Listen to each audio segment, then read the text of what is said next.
The lunch pail sat unopened on the kitchen table, its metal handle still warm from Danny Mercer's grip when the mine whistle screamed 3 long blasts across the valley. Sarah Mercer knew that sound meant death underground. What she didn't know was that her 19-year-old son lay crushed beneath 2 tons of Pennsylvania anthracite, or that his 3 older brothers were already planning something that would turn Coleridge into a graveyard. The Mercer family had worked these tunnels for 4 generations, their lungs black as the seams they followed deep into the mountain. They'd survived cave-ins, gas explosions, and company towns that paid in scrip instead of dollars. But they'd never survived what came next. Over the following month, 10 mine foremen would receive anonymous notes listing their exact pay cuts alongside the names of fired miners. Most would laugh off the threats as union bluster. Then, they would climb Coleridge to investigate reports of vandalized equipment and never come home. The mountain would keep their secrets for decades. The Mercer brothers inherited their hatred the way most families pass down china patterns. Frank, the eldest at 32, bore scars across his knuckles from fights with company guards. Tom, 2 years younger, carried shrapnel in his left leg from Vietnam and a grudge against anyone who gave orders. Mickey, 28, had the quick hands of a card sharp and the quiet voice of someone who'd learned early that words could cut deeper than fists. Then came Danny, barely 19, who should have gone to college instead of following his brothers into the black tunnels beneath Schuylkill County. The Keystone Mine sprawled across 1,200 acres of Pennsylvania mountainside, its main shaft boring 3 miles into Coleridge. Company housing clustered around the tipple like mushrooms after rain, gray wooden boxes where 4 generations of miners had raised families on wages that never quite covered the bills. The Mercers lived in number 47 Miners Row, a 2-story frame house with newspapers stuffed in the window cracks and a front porch that sagged under the weight of too many hard conversations. Frank Mercer stood 6 feet tall in his work boots, with shoulders broad enough to load coal cars by hand when the mechanicals broke down. His wife Mary had stopped asking when he'd be home for dinner because the answer was always the same: when the coal comes out. The company had cut his crew from 8 men to 5, doubled their daily tonnage quota, and eliminated overtime pay for anything under 12 hours underground. Frank's black lung was getting worse, but the company doctor kept passing him fit for duty. "They're bleeding us dry," Frank told his brothers over coffee that tasted like it had been filtered through coal dust. "Productivity bonuses for foremen, pay cuts for everyone else." Tom Mercer limped to the kitchen sink and spat a wad of black phlegm. The company had switched from union contracts to individual performance agreements that let management adjust wages based on tonnage output. Problem was, the tonnage requirements kept climbing while the equipment kept breaking down. Men were working longer shifts for less money, and the foremen were collecting bonuses based on how much they could squeeze from each crew. Mickey dealt a hand of cards with the fluid precision of someone who'd learned to gamble before he'd learned to read. "Joe Kowalski got his walking papers yesterday," he said without looking up from the cards. 23 years underground. Foreman said his numbers were down. The numbers.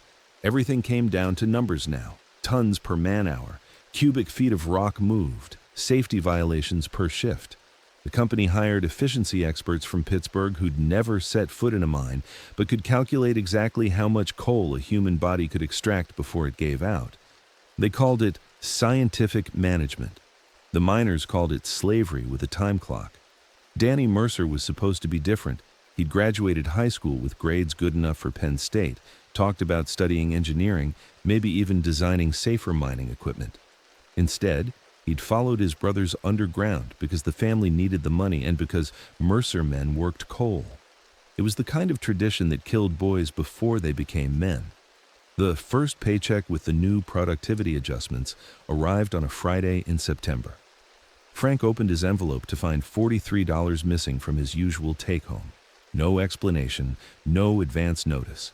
Just less money for the same black lung and broken back he'd been earning for 15 years. Frank walked to the company office and demanded to see Supervisor Bill Hartman. Hartman, a soft-bellied man in a clean shirt who smelled like aftershave instead of sulfur, explained that Frank's crew had fallen short of their tonnage quota for 3 consecutive weeks. Under the new performance standards, that triggered automatic wage adjustments. "You cut our crew in half and doubled our quota," Frank said. "How exactly are we supposed to make those numbers?" Hartman smiled the way a snake might smile at a mouse. "That's between you and your foreman. Harold Priest knows what needs doing." Harold Priest, 47 years old, 25 years underground, with the kind of ambition that made him willing to step on anyone's neck for a promotion. Since the new system started, Priest had been pushing crews harder than anyone thought possible. Men were skipping lunch breaks, working through safety inspections, taking shortcuts that would have gotten them fired under the old union rules. But the bonuses were substantial. $500 a month for foremen whose crews exceeded quota. $1,000 for those who could maintain pace for 3 months running. Priest had already bought a new Buick and was talking about a second house in town. All it cost was other men's lives. Frank found Priest in the equipment shed, greasing cable for the main hoist. "We need to talk about these quotas," Frank said. Priest didn't look up. "We need to talk about your attitude. You've got 3 weeks to bring your numbers up or find work somewhere else. Those numbers will kill somebody. That's not my problem." But it was about to become everyone's problem. October 13th, 1978. Danny Mercer's last day alive started with coffee that was too strong and ended with 2 tons of Pennsylvania anthracite crushing the breath from his lungs. Between those moments lay 8 hours of decisions that would haunt Coal Ridge for generations. The morning shift report showed 4 safety violations in Section C7, loose roof timbers, methane readings above safety limits, and a ventilation fan that hadn't worked since Labor Day. Under union rules, that section should have been sealed until repairs were completed. Under the new productivity system, it just meant smaller crews working faster to make up for lost time. Harold Priest assigned Danny's crew to C7 with orders to extract 12 tons before the end of shift. The usual quota was 8 tons with full safety protocols. 12 tons meant cutting corners, skipping inspections, and trusting luck more than engineering. Mickey Mercer cornered Danny before they descended. "That section's not safe. Everyone knows it. Priest says we need 12 tons. Priest doesn't care if you come home tonight." Danny was young enough to believe that hard work and careful hands could overcome bad circumstances. He was wrong, but by the time he learned that lesson, his spine was severed and his brothers were already planning revenge.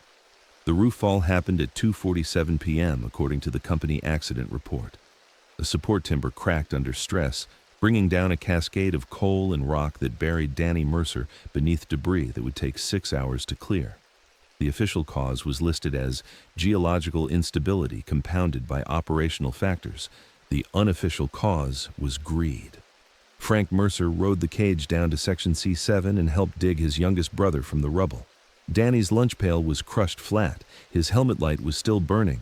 His body was broken in places that couldn't be repaired by any doctor in Pennsylvania. The company offered a settlement, $5,000 and a funeral with full honors. Frank signed the papers because Danny's medical bills were already more than the family could afford. But signing didn't mean accepting. That night, the 3 surviving Mercer brothers sat around their kitchen table and talked about justice. Not the kind that came from lawyers and courtrooms, which favored companies over miners every time. The kind that came from making sure Harold Priest and his fellow foremen understood exactly what their bonuses had cost. Tom Mercer had learned patience in the jungles of Southeast Asia, where survival meant watching and waiting for the perfect moment to strike. Mickey had learned precision from years of underground demolition work, where a mistake with explosives could kill everyone in the tunnel. Frank had learned hatred from watching his family slowly die from coal dust and company greed. Together, they began planning something that would turn the productivity bonus system into a death sentence for the men who'd implemented it. The Molly Maguires had been dead for 100 years, but their ghosts still walked the coal fields of eastern Pennsylvania. Frank Mercer's great-grandfather had known some of the original Irish miners who'd fought the coal companies with dynamite and determination in the 1870s. Family stories passed down the tactics, secret meetings in basement taverns, coded messages left in lunch pails, and justice delivered by men who'd learned that companies only understood violence. The mollies had been broken by Pinkerton spies and company hangings, but their legend lived on in the unspoken understanding that sometimes miners had to take matters into their own hands. Frank's grandfather had participated in the Great Strike of 1922. His father had helped organize the slowdowns that brought union recognition in 1935. Now it was Frank's turn to carry the tradition forward. But this wouldn't be a strike or a slowdown. This would be something more permanent. Mickey Mercer spread a topographical map across the kitchen table, its surface marked with decades of coffee stains and cigarette burns. Coal Ridge rose 800 feet above the main mine entrance, its slopes honeycombed with abandoned shafts and forgotten air vents from mining operations that dated back to the Civil War. The ridge formed a natural maze of tunnels, trenches, and hiding places that only a lifetime coal miner could navigate. "They'll have to come up here eventually," Mickey said, tracing a path with his finger. "Equipment gets vandalized, they send foremen to investigate. That's when we take them." Tom nodded slowly, his military training already calculating fields of fire and escape routes. "One at a time. Make it look like accidents." Frank lit a cigarette and studied the map. 10 foremen had received bonus payments since the new system started. 10 men who'd pushed unsafe quotas, cut safety corners, and collected blood money for Danny's death. The mathematics were simple. 1 dead brother equaled 10 dead foremen. The weapons were already in place. Every abandoned mine shaft contained hundreds of railroad spikes, lengths of steel cable, and chunks of machinery heavy enough to crush a human skull. The ridge itself was riddled with vertical drops, unstable overhangs, and hidden pits that could swallow a man without a trace. All the Mercers had to do was learn the terrain and wait for their targets to arrive. Frank had kept a list of every foreman who'd received productivity bonuses, along with their home addresses and work schedules. Harold Priest topped the list, followed by 9 other company men who'd traded miners' lives for cash payments. Each would receive a personal invitation to Coal Ridge, and each would keep their appointment with death. The first note went out on Halloween night, delivered to Harold Priest's mailbox by Mickey Mercer, wearing a ghost costume that wasn't entirely a disguise. The message was typed on a manual typewriter borrowed from the public library. "Your bonus for September was $687.50. Danny Mercer's funeral cost $2,400. Come to the old number 3 shaft on Coal Ridge at midnight Saturday, and we'll settle accounts." Priest found the note Friday morning and laughed about it at the foreman's coffee break. Company harassment was nothing new. Miners had been threatening supervisors since the first coal was dug from Pennsylvania soil. The smart money said it was just union bluster from men too scared to fight back directly. The smart money was wrong. Harold Priest should have reported the threatening note to company security, but admitting fear would have damaged his reputation among the other foremen. Instead, he folded the paper into his wallet and spent Friday bragging about minor cowardice to anyone who'd listen. By Saturday afternoon, half the supervisory staff knew about the midnight meeting on Coal Ridge, and most of them thought Priest was crazy for even considering it. But Priest was curious about more than just threats. Equipment had been vandalized 3 times in the past month, cables cut on the main hoist, sand poured into gearboxes, and survey stakes pulled from new drilling sites. The damage was always minor but expensive to repair, and company executives were demanding answers. If miners were using Coal Ridge as a staging ground for sabotage, Priest needed to document it for his superiors. The Mercer brothers spent Saturday afternoon preparing Coal Ridge for its first visitor. Mickey used his demolition skills to weaken support timbers in the old number 3 shaft, creating a trap that would collapse under the weight of a single footstep. Tom scouted escape routes and established fallback positions using techniques he'd learned in Vietnam. Frank practiced patience, the hardest skill of all for a man whose brother was 6 days dead. Saturday night brought the first hard frost of autumn, and Harold Priest climbed Coal Ridge wrapped in a company-issued parka that made him look like a walking advertisement for corporate loyalty. He carried a flashlight, a clipboard, and a .38 revolver that he'd bought after the first threatening letter arrived. What he didn't carry was backup, because admitting he needed help would have violated the unwritten code of foreman masculinity. The number 3 shaft had been sealed since 1954, its entrance marked by a rusted sign warning of unstable ground and methane gas. Priest arrived at 11:45 p.m. and found no sign of his anonymous correspondent. The smart move would have been to leave immediately, but curiosity and pride made him peer into the abandoned shaft with his flashlight beam. The tunnel extended 40 feet into the ridge before disappearing around a bend. Fresh footprints in the coal dust suggested recent activity, and Priest could see evidence of equipment storage, coiled cable, metal containers, and what looked like stolen drilling bits stacked against the tunnel walls. This was exactly the kind of evidence company executives wanted. Priest stepped into the tunnel to get a better look at the stolen equipment. The floor seemed solid enough, reinforced with old railroad timbers that had supported countless tons of coal over the decades. He advanced 10 feet, then 20, following the footprints deeper into the mountain. Mickey Mercer's demolition work was nearly invisible.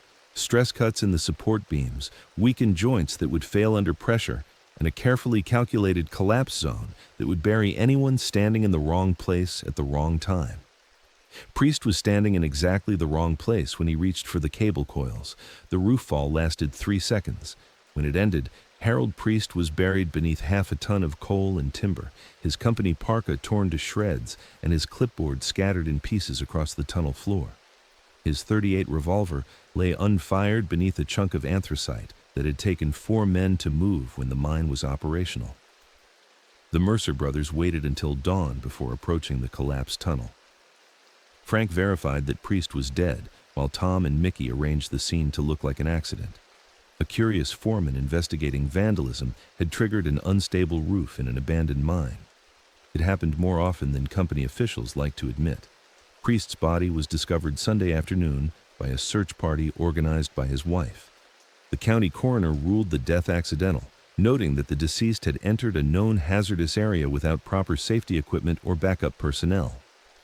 The company paid for the funeral and promoted Assistant Foreman Carl Brennan to fill Priest's position. 9 more notes went out that week. Carl Brennan was smarter than Harold Priest, which wasn't saying much. When his threatening note arrived, your October bonus was $523. Danny Mercer's medical bills were $347. Meet us at the old equipment shed Tuesday at 10 p.m. Brennan took it straight to company security chief Walter Kozlowski. Kozlowski was a former Pittsburgh police detective who'd left the force after taking 1 bribe too many from gambling operations. The coal company paid him twice his police salary to handle employee relations, which mostly meant breaking strikes and intimidating union organizers. But this was different. This felt personal. Could be coincidence, Kozlowski told Brennan. Priest was always taking stupid risks. What about the bonus amounts? They got those numbers exactly right. That was troubling. Productivity bonus payments were supposed to be confidential, known only to payroll clerks and upper management. Someone with access to company financial records was feeding information to whoever had killed Priest. The leak could be anywhere: accounting, personnel, even the executive offices. Kozlowski assigned 2 security guards to accompany Brennan to the Tuesday night meeting. If miners wanted a fight, the company was prepared to give them one. What they weren't prepared for was the methodical precision with which the Mercer brothers had planned their campaign. Tom Mercer had spent Monday night scouting the old equipment shed, a corrugated metal building that housed broken mining machinery near the base of Coal Ridge. The structure sat in a natural depression surrounded by slag piles and abandoned railroad tracks. Perfect terrain for an ambush, provided you knew how to use it. Mickey had prepared surprises throughout the area: tripwires connected to alarm bells, pits covered with tarps and coal dust, and strategically placed railroad spikes that would puncture tires or ankles with equal effectiveness. The equipment shed itself had been rigged with a propane tank and timer device that would create a spectacular explosion precisely 15 minutes after the first intruder entered the building. Frank positioned himself on high ground with a hunting rifle that had belonged to his grandfather. The weapon was old but accurate, and Frank had learned to shoot during family trips to deer camps in the Pocono Mountains. He'd never killed a man before, but he'd watched his brother die from company greed. That made the moral arithmetic simple. Tuesday night was clear and cold, with enough moonlight to illuminate the equipment shed without revealing the Mercer brothers' positions. Brennan arrived at 9:55 p.m. in a company truck, followed by a sedan containing Kozlowski and 2 armed guards. The convoy stopped 50 yards from the shed, close enough to investigate, but far enough to retreat if necessary. Kozlowski stepped out first, a pump shotgun visible in his hands. The two guards flanked him with .38 revolvers drawn, their movements betraying police training but no military experience. Brennan stayed behind the truck, nominally in charge but clearly terrified of whatever was waiting in the darkness. "This is company property," Kozlowski called toward the shed. "Come out where we can see you." The response came from Tom Mercer's position in the slag piles, a single rifle shot that shattered the sedan's windshield and sent the security team diving for cover. The shot was deliberately high, intended to provoke rather than kill. Tom needed all 4 men to enter the equipment shed for Mickey's surprise to work properly. Kozlowski fired twice at muzzle flashes that had already moved to new positions. His guards spread out, using railroad cars and abandoned machinery for cover while they tried to locate their attackers. The crossfire lasted 10 minutes, long enough for the company men to exhaust their ammunition and short enough to avoid attracting outside attention. "We can wait all night," Frank called from his sniper position, "but your foreman's got a meeting to keep." Brennan was trapped between cowardice and company loyalty. Running away would end his career and probably get him fired. But entering that shed felt like walking into a coffin. Kozlowski made the decision for him.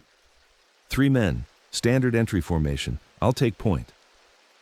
They approached the equipment shed with military precision, covering each other's movements and checking corners for ambush positions.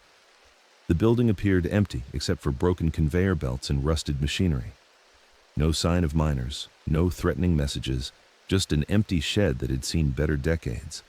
Kozlowski was the first to notice the propane tank and timer mechanism hidden behind an old coal sorter. By then, it was too late to run. The explosion lit up Coal Ridge like a blast furnace, sending debris flying across 3 acres of abandoned mining equipment. The fireball rose 60 feet into the October sky before collapsing back on itself, leaving nothing but twisted metal and concrete foundation where the equipment shed had stood. Walter Kozlowski, Carl Brennan, and 2 company guards died instantly, their bodies incinerated beyond recognition. The Mercer brothers watched from positions a quarter mile away, close enough to confirm the kills, but far enough to avoid debris. Frank felt no satisfaction, only the cold arithmetic of revenge. 4 dead company men for 1 dead brother. 6 more to go. The investigation began at dawn. Pennsylvania State Police cordoned off the explosion site while fire marshals sifted through ash and metal fragments, looking for evidence of what had caused such devastating destruction. The propane tank components were obvious enough, but the timer mechanism had been reduced to melted copper wire and clock springs that could have come from any hardware store. Detective Lieutenant Raymond Walsh led the investigation from the State Police Barracks in Pottsville. Walsh was a 30-year veteran who'd worked mine accidents, labor disputes, and more than his share of suspicious deaths. This explosion felt different, too well planned, too precisely executed to be the work of amateur saboteurs. But the evidence was thin. No fingerprints on the bomb components, no witnesses to the equipment placement, no clear motive beyond the general resentment that always simmered between miners and management in coal country. Walsh interviewed dozens of mine workers, but they all told the same story.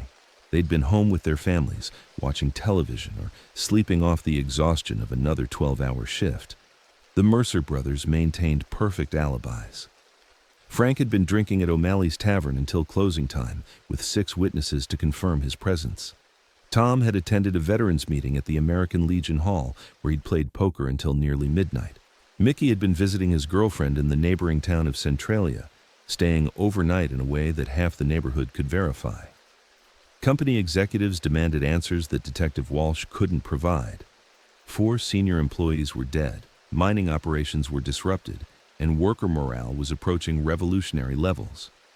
The Pennsylvania Coal Association offered a $5,000 reward for information leading to arrests, but no one came forward with useful intelligence. What they got instead was more threatening notes. Richard Manning, foreman of the number 2 shaft, found his message taped to his truck windshield. Your September bonus was $612. Your October bonus was $689. Danny Mercer died making you rich. Report to the old switching yard Friday night, and we'll discuss your retirement. Thomas Kellerman, supervisor of the coal preparation plant, discovered his note in his lunchbox. You collected wine 247 in bonuses since August. Danny Mercer collected nothing but black lung and a crushed spine. Come alone to the water tower Saturday at 11 p.m. James Crawford, foreman of Section B4, received his invitation through the mail. Your productivity bonuses total $2,100. Danny Mercer's productivity ended when you ordered unsafe quotas. The old mine office Sunday midnight. Bring a calculator. 6 more foremen received similar messages, each one detailing exact bonus amounts and linking them directly to Danny Mercer's death. The mathematics were brutal and personal. Every dollar earned through unsafe quotas had cost a young miner his life.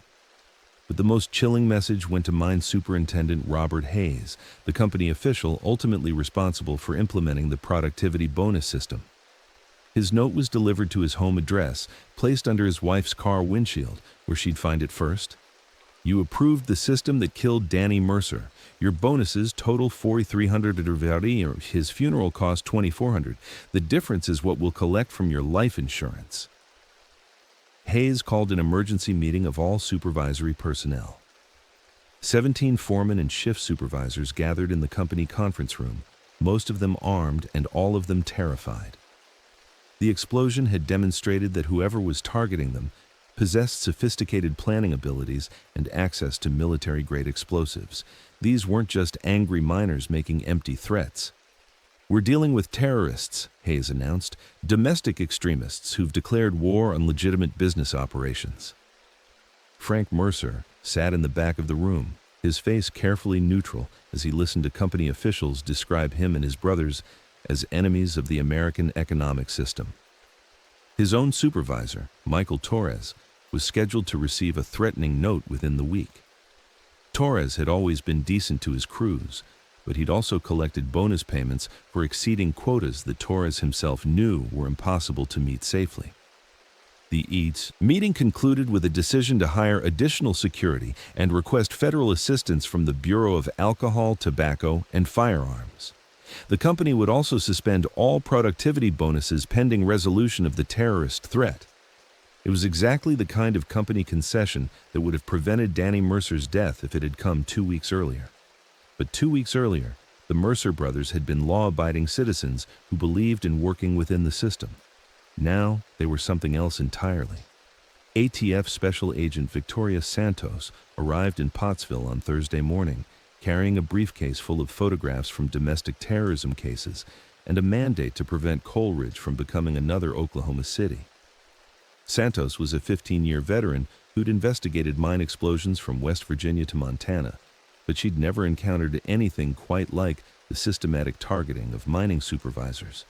The equipment shed bombing showed sophisticated knowledge of explosives placement and timing mechanisms. The threatening notes demonstrated inside access to confidential payroll information. The tactical discipline required to kill 4 armed men without leaving useful evidence suggested military or law enforcement training. Santos was looking for someone with specialized skills and personal motivation, a dangerous combination. Her first interview was with Mine Superintendent Robert Hayes, who spread productivity bonus records across his desk like evidence in a courtroom trial. They know exact amounts down to the penny, Hayes explained. Either we've got a leak in payroll or someone's been stealing documents. Santos studied the numbers. Productivity bonuses had indeed been substantial. Foremen were earning $500 to $1,500 extra per month, while miners' wages were being cut through quota adjustments and hour reductions. The system created obvious resentment, but that didn't explain the precision targeting or sophisticated explosives. Who had access to these records? Santos asked.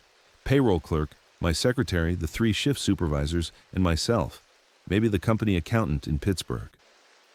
What about miners with special access, union representatives, safety inspectors, anyone who might see bonus payments? Hayes hesitated before answering.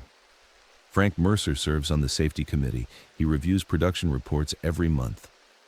Frank Mercer, brother of the boy who died in the Section C7 roof fall. Santos made a note to interview him immediately, but Frank was prepared for federal attention.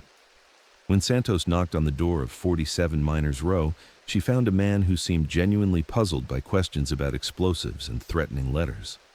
Frank's military service record showed 2 tours in Vietnam with the 173rd Airborne Brigade, including specialized training in demolitions and small unit tactics. Exactly the background Santos was looking for. You had access to productivity bonus, information through your safety committee work, Santos said. I knew foremen were getting paid extra. Everyone knew that. The threatening notes contained exact payment amounts. How would an outsider get that information? Frank shrugged. Foremen talk. They like bragging about money. It was a plausible explanation, but Santos sensed something deeper. Frank Mercer answered questions without hesitation, maintained steady eye contact, and showed no obvious signs of deception. But there was something cold in his expression, a controlled rage that suggested capabilities beyond normal grief. Santos interviewed Tom and Mickey Mercer with similar results. Both men had solid alibis for the night of the explosion. Both expressed appropriate anger about their brother's death. Both seemed genuinely cooperative with the federal investigation. But Santos left Miners Row convinced that she'd just spoken with 3 extremely dangerous men who were probably responsible for multiple homicides. The problem was proof. The Mercer brothers had planned their campaign with the same precision they'd learned in military service and underground mining. Every detail was calculated to avoid evidence. Alibis that multiple witnesses could confirm, explosives assembled from common materials, timing that avoided security cameras and shift changes. Detective Walsh shared Santos's suspicions, but not her optimism about federal resources solving the case. These boys are smart, and they've got the whole community protecting them, Walsh explained. Nobody's going to testify against miners who are fighting back against company greed. That community protection was absolute. Mine workers who'd probably witnessed something claimed total ignorance. Bartenders couldn't remember who'd been drinking where. Veterans who'd served with the Mercer brothers suffered convenient memory lapses about their friends' technical capabilities. Even mine supervisors were reluctant to cooperate fully. Michael Torres, Frank's immediate supervisor, admitted that Frank had seemed more quiet than usual since Danny's death, but refused to speculate about potential violence. Frank Mercer's a good man who lost his brother to company negligence, Torres said. That doesn't make him a terrorist. But good men with specialized training and personal grievances were exactly what Santos worried about most. The combination of military skills, inside knowledge, and absolute moral justification made the Mercer brothers nearly impossible to stop through conventional law enforcement methods. By Friday afternoon, 3 more foremen had received threatening notes. By Saturday, 2 more had decided to take early retirement rather than risk becoming targets. The productivity bonus system was effectively dead, but the killing hadn't stopped. Sunday night brought another explosion. Richard Manning had been a mine foreman for 8 years, long enough to know that some orders weren't worth following. When the productivity bonus system started, Manning had resisted pushing unsafe quotas until Mine Superintendent Hayes made it clear that cooperation wasn't optional. Foremen who couldn't maintain pace would be replaced with hungrier men who understood modern mining economics. So Manning had learned to look the other way when his crews skipped safety checks, to pressure injured workers back into service, and to file reports that understated equipment problems and overstated production capabilities. The monthly bonus checks made it easier to sleep at night, at least until Danny Mercer died and the threatening notes started arriving. Manning's note had been specific. Report to the old switching yard Friday night and we'll discuss your retirement. He'd considered ignoring it, but 4 dead supervisors suggested that the Mercer brothers were serious about keeping appointments.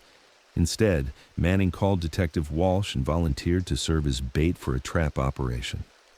Walsh positioned 6 state police officers around the abandoned railroad switching yard, using night vision equipment and radio coordination to monitor all approaches to the meeting site.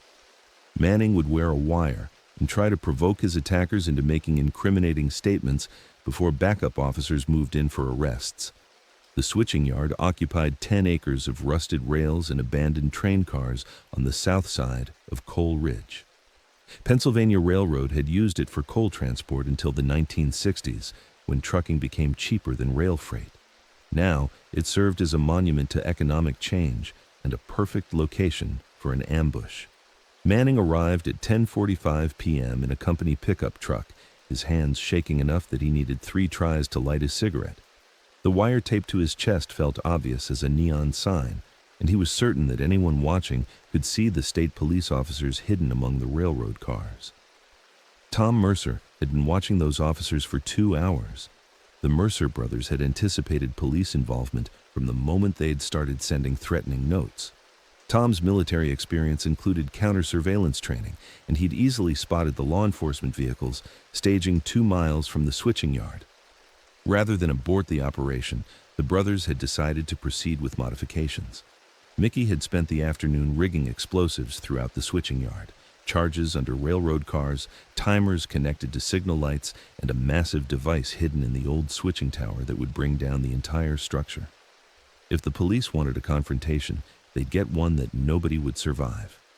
Frank took position with his hunting rifle 300 yards from the meeting site, close enough to provide cover fire, but far enough to escape if the situation deteriorated. His scope was powerful enough to identify individual police officers by their equipment and body language. 6 men with automatic weapons positioned to control all apparent escape routes, but the Mercer brothers weren't planning to escape through obvious routes. At precisely 11 p.m., Tom's voice echoed across the switching yard through a battery-powered megaphone. "Manning, you killed my brother for bonus money. How much was his life worth?" Manning looked around frantically, trying to locate the voice's source. "I didn't kill anybody," he said to the recording device taped to his chest. "Danny's death was an accident." "Accidents don't pay bonuses. You collected $600 for pushing quotas that crushed a 19-year-old boy." Detective Walsh listened to the conversation through his radio earpiece while state police officers converged on the megaphone's apparent location. Standard procedure was to isolate and arrest the suspect before he could detonate additional explosives. But Tom had anticipated that tactical response. The first explosion came from the opposite end of the switching yard, a diversionary charge that destroyed 3 railroad cars and drew half the police team away from Manning's position. The second blast followed 30 seconds later, collapsing a signal tower directly onto 2 state police officers and trapping them under tons of twisted metal. Tom Mercer emerged from his hiding place behind an overturned coal car, his face painted with camouflage grease and his clothing designed to blend with industrial shadows. He approached Manning with the calm precision of someone who'd killed before and expected to kill again. "You want to arrest me?" Tom called toward the police positions. "Come ahead, but your foreman dies first." Manning tried to run, but Tom tackled him before he'd covered 10 yards. The wire attached to Manning's chest came loose during the struggle, ending the police department's ability to monitor the conversation. What happened next would remain between Tom Mercer and a man who'd traded safety regulations for cash payments. "How much?" Tom whispered into Manning's ear. "How much was my brother worth?" "Please," Manning gasped. "I've got kids." So did Danny. The final explosion brought down the switching tower, creating enough chaos for Tom to complete his work without interference. By the time Detective Walsh reached Manning's body, Tom had disappeared into the maze of abandoned coal mines that honeycombed Coal Ridge. The foreman's neck was broken, and a note pinned to his shirt read, "Productivity bonus, retired permanently." 2 state police officers were hospitalized with serious injuries from falling debris. Richard Manning was dead, and the Mercer brothers had demonstrated that law enforcement intervention would only increase the body count. Federal Agent Santos arrived at the scene within an hour, but there was little for her to investigate beyond blast patterns and body fragments. Tom Mercer had vanished into terrain that he'd known since childhood, using escape routes that had been planned months in advance. The switching yard bombing marked a tactical escalation that changed everything. The Mercer brothers weren't just targeting Foremen anymore. They were willing to kill police officers to complete their mission. Santos requested federal tactical support and began planning a military-style operation to capture or eliminate the domestic terrorists who'd turned Coal Ridge into a battlefield. But first, she had to figure out where they'd strike next. The Mercer brothers had vanished into Coal Ridge like smoke dissipating in mountain wind, but they hadn't gone far. Tom led his brothers through a network of abandoned mine shafts and forgotten air vents that connected dozens of locations across the mountain. Some tunnels dated back to the Civil War, when Pennsylvania anthracite had powered Union ironworks and railroad locomotives. Others were more recent, carved during the desperate mining operations of the Great Depression. Frank followed his brothers through passages barely wide enough for a man's shoulders, crawling through spaces that had been carved by Welsh immigrants with hand tools and black powder explosives. The air smelled of coal dust and rust, with an underlying metallic tang that might have been groundwater or old blood. Mickey brought up the rear, carrying a canvas bag full of demolition supplies and mechanical timers. His underground experience made him the navigator for routes that appeared on no company maps and were remembered only by miners who'd worked these shafts before mechanization changed everything. "Federal agents are different from county cops," Tom whispered as they rested in a cavern that had once been a coal loading station. "They've got resources, equipment, training. We need to change tactics." Frank nodded. The switching yard operation had been successful but costly.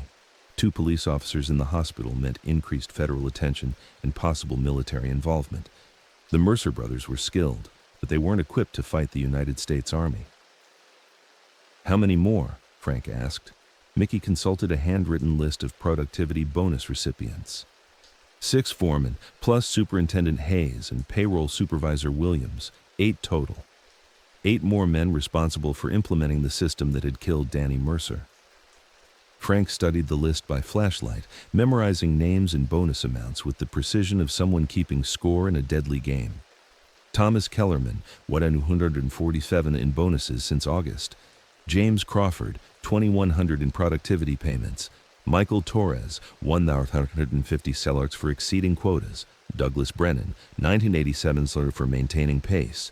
William Ford, 1,430 for crew management. Harold Zimmerman, $1,789 for safety compliance. Robert Hayes, 4,350 for program supervision. Janet Williams, $2,200 for payroll administration. 8 people who'd profited from Danny's death. Frank felt no guilt about planning their elimination, only a cold determination to balance the books before federal agents could interfere. But the underground war was taking its toll. Frank's black lung was worse from breathing coal dust in the abandoned tunnels. Tom's war injuries ached constantly in the damp underground air. Mickey was developing the 1,000-yard stare that came from too much killing and too little sleep. They'd become something beyond miners or soldiers. Ghosts haunting Coal Ridge, striking without warning and vanishing before authorities could respond. The mountain itself was their ally, its abandoned shafts providing shelter and its forgotten passages offering escape routes that no federal agent could follow.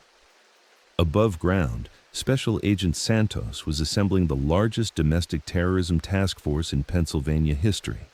FBI tactical teams, ATF explosives experts, and U.S. Marshal Service fugitive hunters were converging on Schuylkill County with orders to capture or kill the domestic terrorists who'd turned a mining dispute into open warfare. But first, they had to find them. Agent Santos established her command post in the abandoned Keystone Mine administrative building, its conference rooms filled with topographical maps, surveillance photographs, and the kind of military communications equipment normally reserved for international conflicts.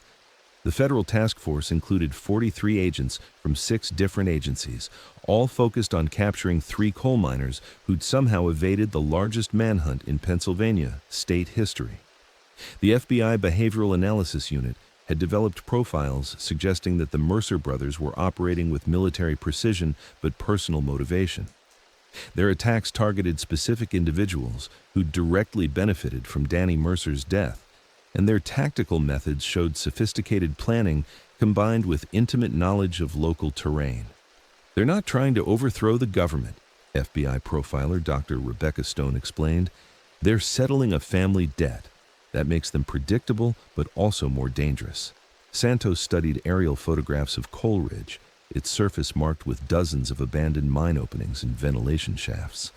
Underground surveys from the 1950s showed a network of tunnels that extended for miles beneath the mountain, connecting active mining operations with forgotten workings that dated back generations.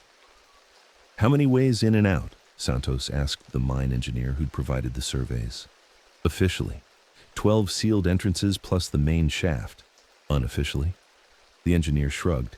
Could be 50 or 60 openings that aren't on any modern maps. The underground tunnel system made conventional law enforcement tactics nearly impossible. Agents couldn't surround suspects who could disappear through passages that led anywhere within a 5-mile radius.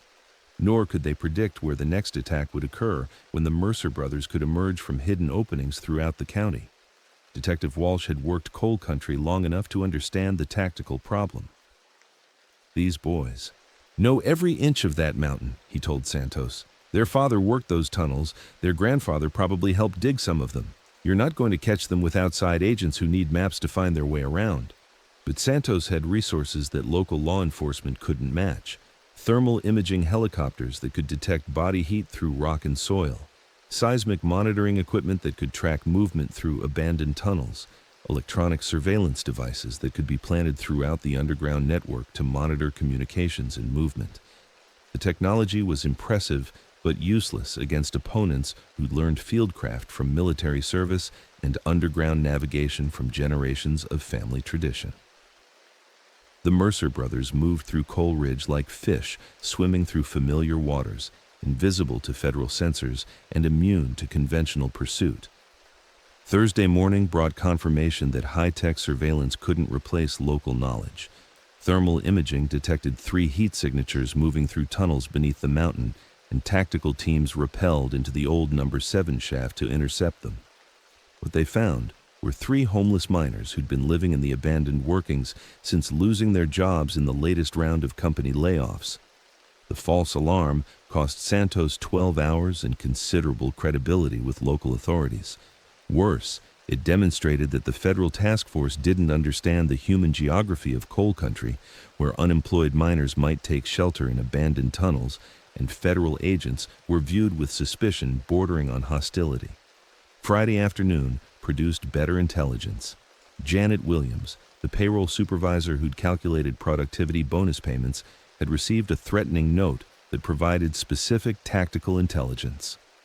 Your bonus calculations killed Danny Mercer. Report to the old company store Saturday at midnight for final accounting. The company store was a 2-story brick building that had served mining families before the company stopped paying in scrip and started paying in dollars.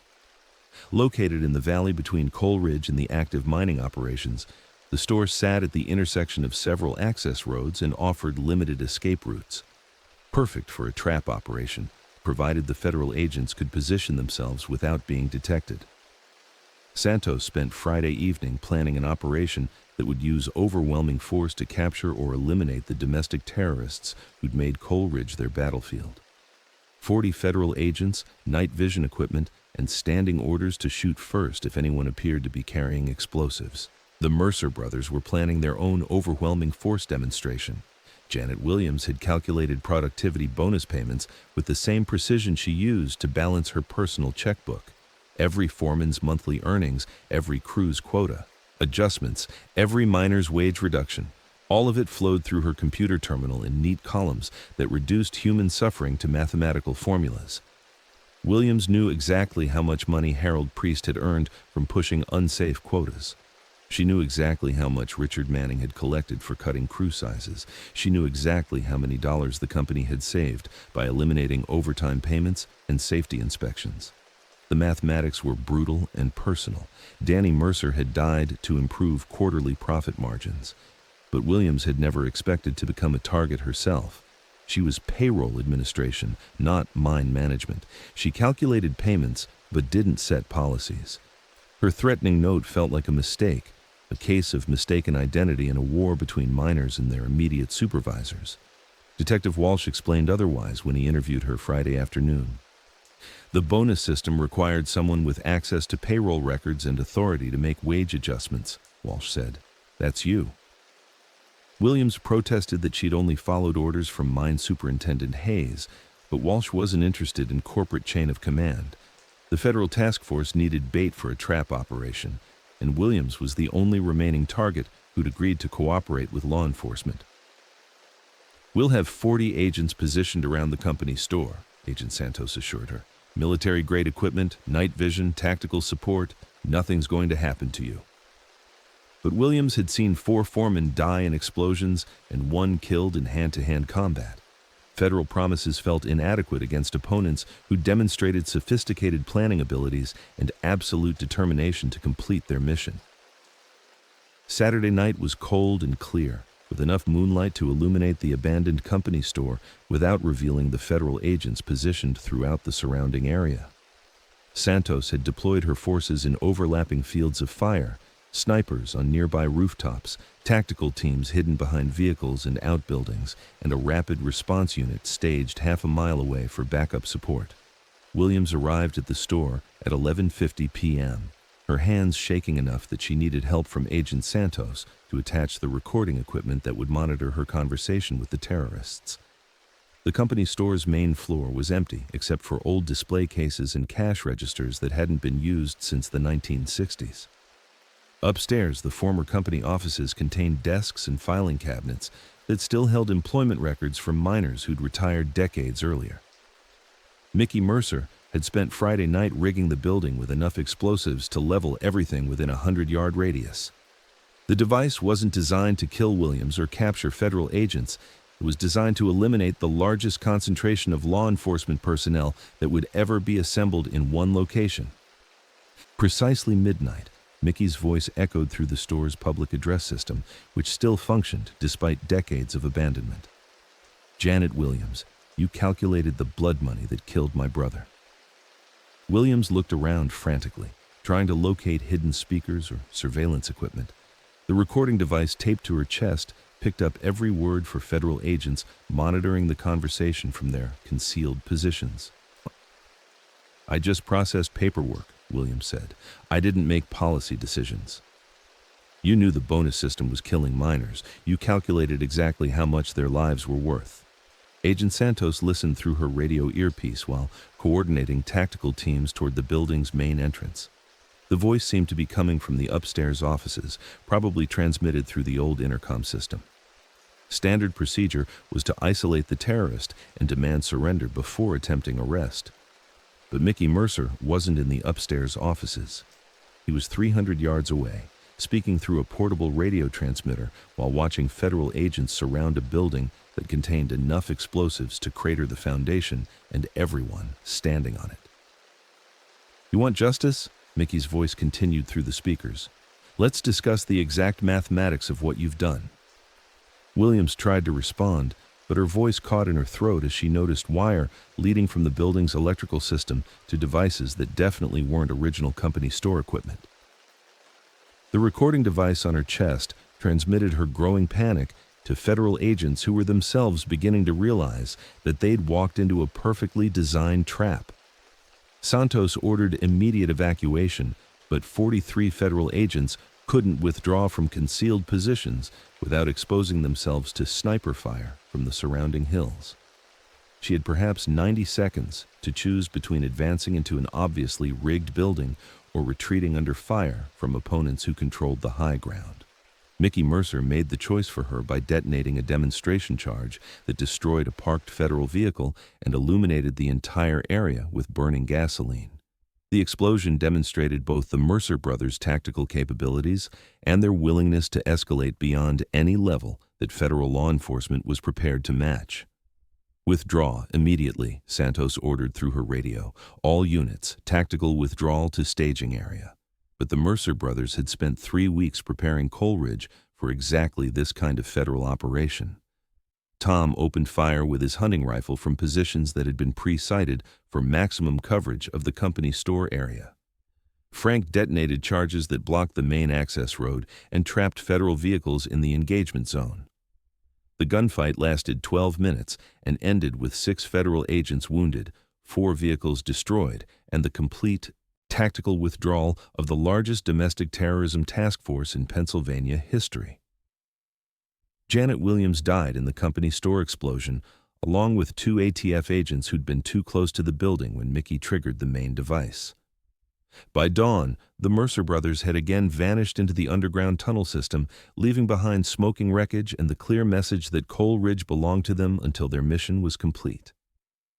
Mine Superintendent Robert Hayes barricaded himself in his home office Monday morning, surrounded by company financial records and a shotgun that he'd loaded with double-aught buckshot.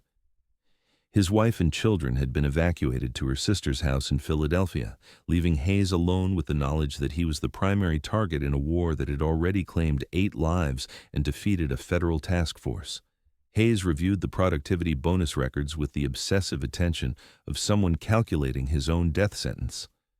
The system had been his idea, implemented to increase coal production while reducing labor costs. Foremen would receive monthly payments based on their crew's output, creating financial incentives for pushing miners beyond normal safety limits. The plan had worked exactly as designed. Coal production increased by 18% in the first quarter. Labor costs dropped by 12% through reduced overtime and crew size cuts. Hayes had received a $10,000 management bonus for implementing such a successful cost reduction program. Danny Mercer had died to earn Hayes that bonus. Hayes understood the mathematics of revenge better than anyone. 10 company employees dead for one deceased miner represented a loss ratio that no business could sustain. The productivity bonus system had been suspended. Federal investigators were demanding policy changes, and company executives in Pittsburgh were discussing Hayes's early retirement with prejudice. But business consequences were irrelevant if the Mercer brothers completed their mission. Hayes was 54 years old, with 2 children in college and a wife whose medical bills required continued employment. He couldn't afford to die for implementing a policy that company executives had approved and celebrated until it started generating negative publicity. Tuesday morning brought a package delivered to Hayes's office through the company mail system. Inside was a handwritten ledger that documented every productivity bonus payment since the program's implementation, along with detailed calculations showing how those payments correlated with safety violations, equipment failures, and worker injuries. The ledger was Danny Mercer's handwriting, compiled during his brief service on the Mine Safety Committee before Harold Priest assigned him to the Section C7 crew that would claim his life. Danny had been documenting the connection between bonus payments and unsafe working conditions, probably planning to file a complaint with federal mine safety inspectors. The final entry, dated the day before Danny's death, read, Priest ordered 12 tons from C7 despite safety violations. Bonus calculation, $847 for exceeding quota. Estimated probability of roof fall, 67% based on geological survey. Note, recommend immediate section closure pending timber replacement. Danny Mercer had known he was being sent to his death for Harold Priest's bonus money. He'd calculated the risks, documented the safety violations, and reported for duty anyway, because miners who refused dangerous assignments got fired, and fired miners couldn't support their families. The ledger's final page contained a message in Frank Mercer's handwriting. Hayes, you approved the system that killed my brother for money. Your bonuses total 14th of 350. His life was worth more than your profits. Report to the main shaft tomorrow at midnight for final accounting. Come alone, or we'll visit your family in Philadelphia. Hayes called Agent Santos, who'd returned to federal headquarters in Philadelphia after the company store debacle. The threat against his family changed everything. Domestic terrorism had become personal terrorism, and federal law enforcement couldn't protect civilian families from opponents who moved through underground tunnels and struck without warning. We can provide protection, Santos assured him. Safe house, federal marshals, relocation if necessary. But Hayes knew that federal protection was temporary while the Mercer brothers' determination was permanent. Running away meant abandoning his career, his home, and any chance of normal life. Staying meant confronting 3 military-trained miners who'd already demonstrated their willingness to die for revenge. Hayes chose confrontation, but on his own terms.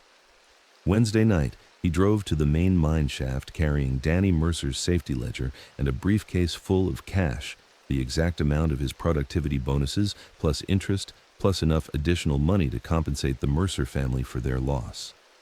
If this was about money, Hayes would pay. If it was about justice, he would confess. If it was about revenge, he would try to negotiate a resolution that didn't require additional deaths. Frank Mercer emerged from the main shaft elevator at 12:05 a.m., his face gaunt from weeks of underground living, but his eyes bright with the kind of determination that made ordinary men dangerous. He approached Hayes's position slowly, his hunting rifle visible but not raised, his movements suggesting readiness for violence, but preference for conversation. "You brought the ledger," Frank observed. "Your brother was documenting safety violations. He knew the risks. But he died anyway, for your money." Hayes opened his briefcase, revealing bundles of cash totaling nearly $20,000. "Everything I earned from the bonus system, plus compensation for your family's loss." Frank studied the money with the expression of someone who'd moved beyond financial considerations. "Blood money. That's what you think this is about? Isn't it? My brother was 19 years old. He was going to study engineering, maybe design safer mining equipment. You killed him for quarterly profits." Hayes felt the weight of absolute responsibility for the first time since Danny Mercer's death. The productivity bonus system hadn't been implemented by corporate executives in distant Pittsburgh offices. It had been designed, approved, and supervised by Hayes himself. Every death, every injury, every safety violation could be traced directly to his decisions. "What do you want?" Hayes asked. Frank raised his rifle. "Justice." The main shaft elevator descended into Coleridge's depths like a mechanical coffin, carrying Robert Hayes toward the kind of justice that company lawyers couldn't appeal and federal agents couldn't prevent. Frank Mercer operated the controls with the casual precision of someone who'd ridden this elevator thousands of times. But Hayes had never been deeper underground than the administrative levels, where supervisors reviewed reports without breathing coal dust. 300 feet below ground, the elevator opened into a cavern that had been carved from solid anthracite during the 1920s. The space was large enough to hold mining equipment and small enough to feel like a tomb. Battery-powered lights illuminated workbenches covered with explosives, timing devices, and the accumulated tools of 3 weeks' warfare against company management. Tom and Mickey Mercer waited in the shadows, their faces painted with coal dust and their clothing designed for underground combat. They'd been living in these tunnels since Danny's death, emerging only to kill foremen and collect supplies. The underground war had changed them into something beyond miners or soldiers. They'd become avenging spirits haunting Coleridge's abandoned passages. "Sit down," Frank ordered, gesturing toward a wooden chair that had been positioned in the cavern's center. Hayes sat carefully, his briefcase of cash resting on his lap like a shield that wouldn't stop bullets. The $20,000 felt inadequate for purchasing 3 lives, but it represented genuine acknowledgement of the debt he'd incurred by trading safety for profits. "You want to confess?" Frank asked. "Talk about responsibility." "The bonus system was my idea," Hayes admitted. "I designed it, approved it, and supervised its implementation. Danny's death was my fault." Tom Mercer stepped forward, his military bearing evident even in the underground shadows. "Confessions don't resurrect dead brothers." Hayes nodded slowly. "What would?" "Justice," Mickey said from his position near the explosives workbench. "The kind that makes examples, teaches lessons, prevents future crimes." Hayes understood the mathematics of deterrence better than anyone. One dead mine superintendent would discourage other corporate executives from implementing policies that traded worker safety for quarterly profits. His death would become a cautionary tale told in business schools and corporate boardrooms. Push too hard, ignore too many safety regulations, and the miners might push back. But Hayes also understood the mathematics of survival. 3 military-trained men in an underground fortress couldn't be defeated by negotiation or bribery. They'd planned this confrontation with the same precision they'd used to kill 9 other company employees.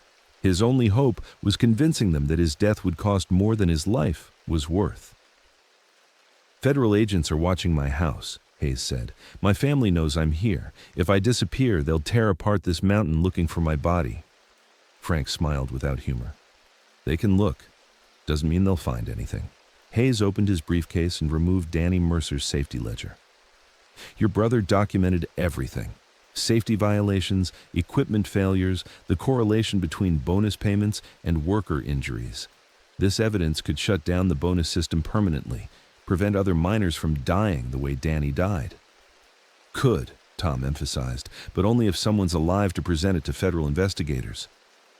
The ledger represented Danny Mercer's final contribution to mine safety. detailed documentation of the system that had killed him, compiled with the methodical precision of someone who'd understood both engineering principles and corporate corruption. The evidence was damning enough to trigger federal investigations, congressional hearings, and industry-wide policy changes. "You want justice?" Hayes asked. "Give the ledger to federal agents. Testify about what the company did. Reform the system instead of just killing the people who implemented it." Frank considered the proposition. Killing Hayes would satisfy personal revenge, but wouldn't prevent other companies from implementing similar bonus systems. Federal testimony might accomplish broader reforms while keeping the Mercer brothers alive to see those changes implemented. But Tom and Mickey had moved beyond considerations of legal justice. They'd spent 3 weeks living underground, killing company employees and fighting federal agents. The war had become its own justification, independent of Danny's death or mining industry reform. "We're not turning ourselves in," Tom said flatly. "Too many people are dead. Too many federal agents have been shot. This ends with Hayes, or it doesn't end at all." Hayes felt the weight of absolute responsibility settling on his shoulders like coal dust that couldn't be washed away. 9 company employees were dead because he'd implemented a system that traded their safety for his profits.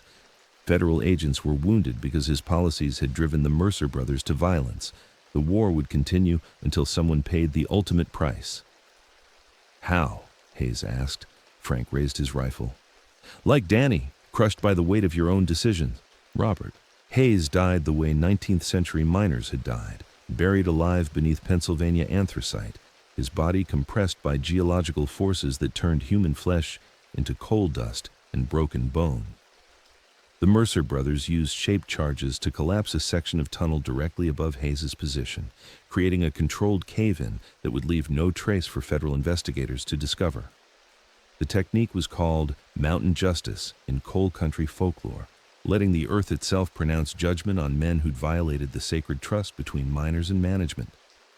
Hayes's body would remain entombed in Coal Ridge forever, his bones eventually becoming part of the mountain that had enriched his family and claimed his life. Frank Mercer watched the tunnel collapse with the satisfaction of someone who'd finally balanced books that had been skewed by corporate greed and federal indifference. 10 company employees dead for one dead brother represented mathematical justice of the most primitive kind. Danny's death had been avenged through methods that predated courts, corporations, and federal law enforcement. But revenge extracted its own costs. The Mercer brothers had become something beyond miners or citizens. They'd become legends, folk heroes to some, domestic terrorists to others, and hunted fugitives to federal law enforcement agencies that couldn't tolerate their escape from Coal Ridge. Tom and Mickey Mercer died 3 days later in a gunfight with federal agents who'd finally located their underground fortress. The brothers had expected federal pursuit, but underestimated the resources that would be deployed against them. Thermal imaging, seismic monitoring, and coordinated ground-penetrating radar had eventually revealed their hiding places in tunnels that had sheltered them for weeks. The final battle lasted 40 minutes and ended with both brothers dead from rifle fire, their bodies recovered from a cavern that contained enough explosives to level half of Coal Ridge. Federal agents found Danny Mercer's safety ledger along with detailed plans for additional attacks on mining executives throughout Pennsylvania and West Virginia. Frank Mercer vanished into the mountain's depths like smoke dissipating in underground air currents. Federal agents sealed every known entrance to the abandoned tunnel system, but they never found his body or confirmed his death. He simply disappeared into Coal Ridge as completely as if he'd never existed. The productivity bonus system was permanently discontinued following congressional hearings that featured testimony from families of the dead foremen and federal agents who'd investigated the domestic terrorism case. Mining safety regulations were strengthened, worker compensation was increased, and corporate executives learned that treating miners like expendable equipment could have lethal consequences. But the real changes were subtler and more lasting. Coal Ridge became a place that mining executives avoided, a mountain where corporate decisions were measured against the possibility of violent retribution. The Mercer family name became synonymous with miner resistance to corporate exploitation, and Danny Mercer's safety ledger became evidence in dozens of federal investigations into mining industry corruption. Mine workers throughout Appalachia learned that sometimes the only way to get management's attention was through methods that couldn't be ignored or appealed through corporate hierarchies. The Mercer brothers had demonstrated that military training combined with absolute determination could defeat federal law enforcement and permanently alter industry practices. The cost was measured in graves and ruined families, federal agents with permanent disabilities, and mining communities where trust had been replaced by fear. But the coal companies learned respect for workers who possessed both underground expertise and military capabilities. Safety violations decreased, bonus systems were restructured, and corporate executives began calculating the human costs of policies that had previously been evaluated only in financial terms. Coal Ridge remains haunted by events that happened more than 40 years ago. Hikers occasionally discover rusted railroad spikes protruding from tree trunks, evidence of the trap lines that the Mercer brothers used to hunt mine foremen through abandoned tunnel systems. Local residents avoid the mountain after dark, and mining equipment operators report strange sounds echoing from sealed shafts, where Frank Mercer might still be living in passages that appear on no modern surveys. The abandoned Keystone Mine was sealed permanently in 1981, its main shaft filled with concrete and its surface buildings demolished to prevent access to the underground tunnel system. A small memorial marker identifies the site where 10 people died during the productivity bonus controversy, but it doesn't mention the domestic terrorism investigation or the federal agents who were wounded during the manhunt. Danny Mercer's grave in St. Patrick's Cemetery bears a simple inscription: "Beloved son and brother, died too young." Visitors occasionally leave mining helmets and safety equipment beside the headstone, and mine workers from throughout Pennsylvania attend the annual memorial service that remembers his death and the violent aftermath that changed an industry. The Mercer family house on Miners Row was demolished in 1985, but the foundation remains visible beneath decades of leaf fall and undergrowth. Local teenagers dare each other to visit the site after midnight, claiming they can hear voices echoing from the coal cellars where mining families once stored winter fuel. Federal agents occasionally return to Coal Ridge, following reports of unusual activity near sealed mine entrances or investigating tips that Frank Mercer might still be alive in passages that extend for miles beneath the mountain. The searches never produce evidence, but they maintain the legend of a miner who disappeared into Pennsylvania anthracite and might still be watching company executives who value profits more than worker safety. The story persists because it represents something true about American labor history: the knowledge that workers who possess specialized skills and military training can become extremely dangerous when they're pushed beyond normal human endurance. Coal mining requires men who understand explosives, underground navigation, and survival under extreme conditions. These skills transfer readily to warfare when management decides that quarterly profits justify deadly working conditions. Subscribe if you want the next deep dive.